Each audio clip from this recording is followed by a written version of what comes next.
Coach बता रही हैं कि गले के संक्रमण और खांसी से बचाव के सरल उपाय योग के द्वारा क्या है।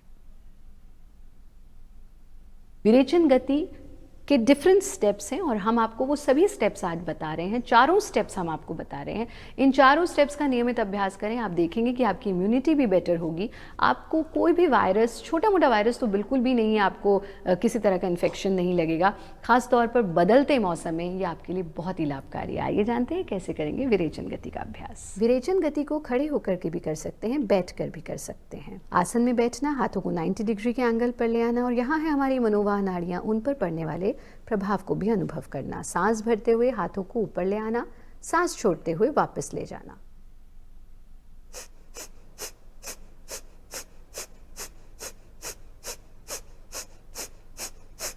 इस प्रकार से इसे करते जाएं। फ्रोजन शोल्डर तक की समस्या में ये बहुत लाभकारी होता है और हमारे शरीर का सारा मल निकाल देता है। 100 एक्सलेशंस तक आप इसे रिपीट कर सकते हैं। लास्ट एक्सलेशन करने के बाद बाहों को खोलने, पूरा गहरा श्वास भरना, सांस छोड़ देना और प्रत्येक श्वास में परमात्मा को धन्यवाद देना।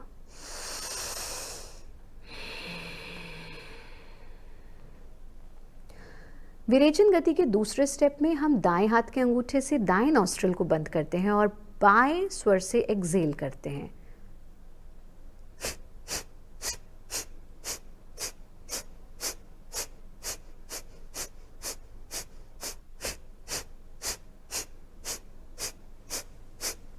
कंप्लीट एक्सलेशन और फिर से गहरा श्वास भरना, श्वास छोड़ देना। अब हम तीसरी उंगली से अपने लेफ्ट नॉस्ट्रिल को बंद करते करेंगे और राइट से एक्सेल करते जाएंगे।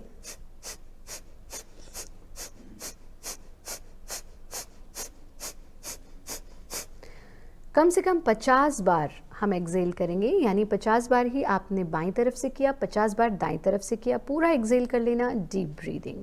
और अंतिम स्टेप यानी 4th स्टेप में हम ऑल्टरनेट नॉस्ट्रिल से एक्सेल करते हैं। अंगूठे और तीसरी उंगली के साथ में हम मूवमेंट करेंगे।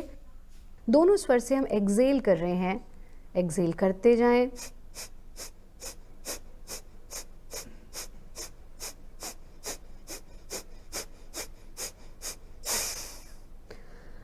कंप्लीट एक्सलेशन और फिर गहरा श्वास, परमात्मा को प्रत्येक श्वास में धन्यवाद देना। इसको भी आप 50 बार तक रिपीट, 50 एक्सलेशंस तक रिपीट कर सकते हैं।